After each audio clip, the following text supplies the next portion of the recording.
Keanu Reeves. There is a bomb on this bus. If we slow down, it'll blow.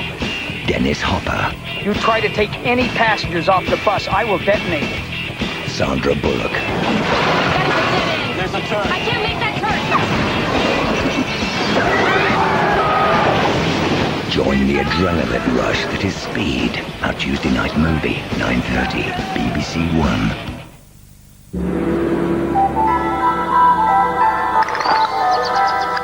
"'Tis the season to be jolly, even if you're a Christmas clamper." Jingle bells, how what fun it is to ride aboard the clamping band today. Why I would victimise? It's extortionate. I just simply follow the rules. I've been called a terrorist. Rip it up, tell me your last with it. Been called scum. To be more civil. £68 in a Christmas wreath. Unbelievable. But it's good. The Clampers at Christmas, tomorrow at 9:30 on BBC One. Before we join News 24, the weather details now on BBC One from David Lee. Hello there. Some cold weather during Sunday and indeed tonight, but the prospects of a white Christmas really very, very small indeed. That's because we've got a weather system out to the west which is going to be swinging towards us, not particularly quickly during Monday, but this next weather system will, and that'll bring westerly winds across the Atlantic towards us, and that of course means, generally speaking, fairly mild weather. Back to the current situation though, and we've seen showers up in the northeast. Those are easing off now, and clear skies further west under this ridge of high pressure will push in across most parts of the country, so a hard frost I think to come during the rest of the night. Temperatures as low as -6 to -8 degrees. But things by the end of the night beginning to change up in the northwest, because we'll have some rain, sleet and snow arriving in this west part of Scotland and Northern Ireland, and during the morning it'll move just a little bit further east. It could give a few hours of snowfall across this more central part of Scotland here before it begins to turn to rain. It could give some icy patches too in some areas where the ground is quite frozen. Further southeast we could have one or two freezing fog patches, but not too many, and they should go as the day goes on as this band of cloud pushes its way southeast, and that'll cut off the sunshine eventually from southeastern parts of the country. But it'll brighten up in western Scotland and Northern Ireland, and there I think it'll be fairly mild, but a cold day for many eastern parts of England and Scotland. Good night. In airport, Siobhan and Rob get to trade jobs for a day.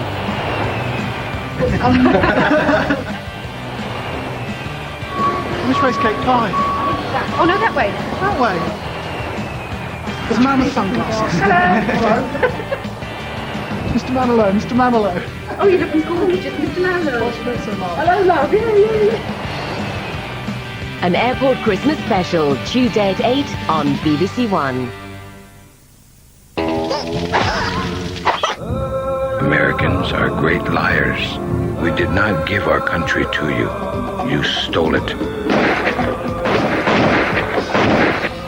The whole myth of the West. You could escape and be free. Cultures and myths that shaped a nation. In only a generation, Americans had seized it all. 5 years in the making, BBC Two presents an epic series, The West, and an accompanying season of Western films. What has happened in the past will never leave us. The season starts tomorrow at 2:30 on BBC Two. Through the night now on BBC One as we join BBC News 24 with a look at the week's events in America.